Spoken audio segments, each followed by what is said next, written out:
Well, I see the opposite of faith isn't doubt, it's certainty. And so to grow in faith, we actually need doubt. It propels us to think, it propels us to do things, it propels us to ponder, it propels us to pray, all those things. And that's the fodder of faith. Faith is this verb. It's about trusting, loving, serving, suffering. And so doubt pushes us into those actions, those behaviours. So I think doubt is an integral part of a growing, maturing faith. Doubt can become toxic when it actually is pulling apart so much that we're left with nothing. But good doubt should help us to re-sieve and reconsider and find bases and understandings for what we're committing our lives to. That's good doubt. It helps us to shape that, to refine that, and to solidify that. Toxic doubt just eats away. It becomes doubt for doubt's sake. It becomes cynicism. It becomes ultra-critical. It's the worst of deconstructionism. Certainly when we can't find either answers that compel us, that hold together, that are strong, that are robust, or answers that we can't accept, answers that challenge us beyond the places that we're willing to go.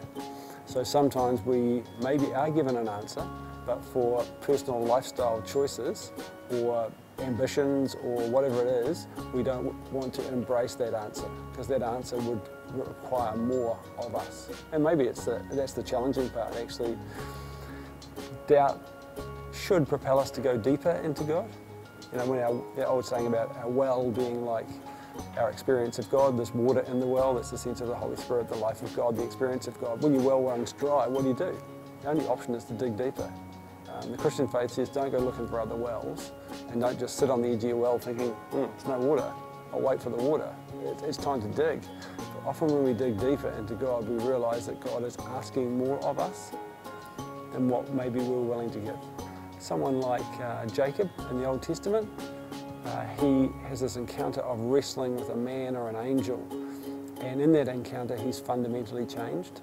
And it seems like this angel is an angel of God, or maybe God himself, who's come and wrestled with Jacob.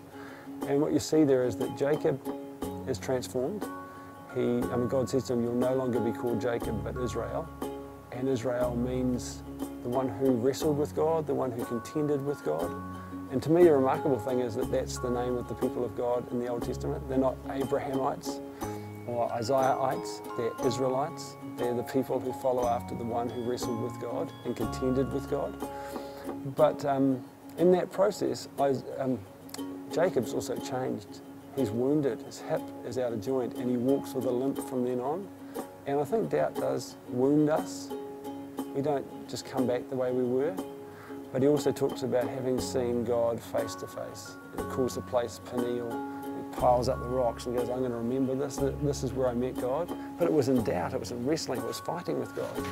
And he's changed. When he sees his brother Esau, a fellow believer, he says, in your face I see God.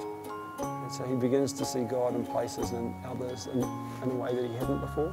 So he doesn't get any answers, but he wrestled with God. And he's fundamentally changed. And in the wrestle, he meets God face to face. It's pretty convincing. Does God propel us into doubt? Again, that's tough. My own view is that life does that, and that God allows it to happen. There's a little wee parable, which I quite like, about a farmer and the sheep in the farm, and there's a hole in the fence and the sheep gets out, and initially when it gets out of the fence it really likes being out and free and wandering and stuff, but it wanders further and further away. It gets lost, it's in big trouble. The shepherd comes out, finds the lost sheep, brings it back, but to everyone's consternation doesn't fix the hole in the fence. And I think that's God. Did God cause the hole in the fence? No, but he doesn't fix it either. Somehow doubt is part of growing up as a Christian, and God lets it happen. But I don't believe he makes it happen. Yeah, when we are in doubts of space, what's our role in it? How do we do the digging? I think the important thing is to be honest about our doubts. Sometimes even sitting down with a bit of paper and saying, what is it that I doubt? And actually writing it down to really name it. And then finding someone whose faith we admire, we can see as true, who's perhaps a little bit further down the journey than us, and getting to know them, and maybe asking our questions. not necessarily expecting that they've got answers, but they'll maybe walk with us as we find our own answers.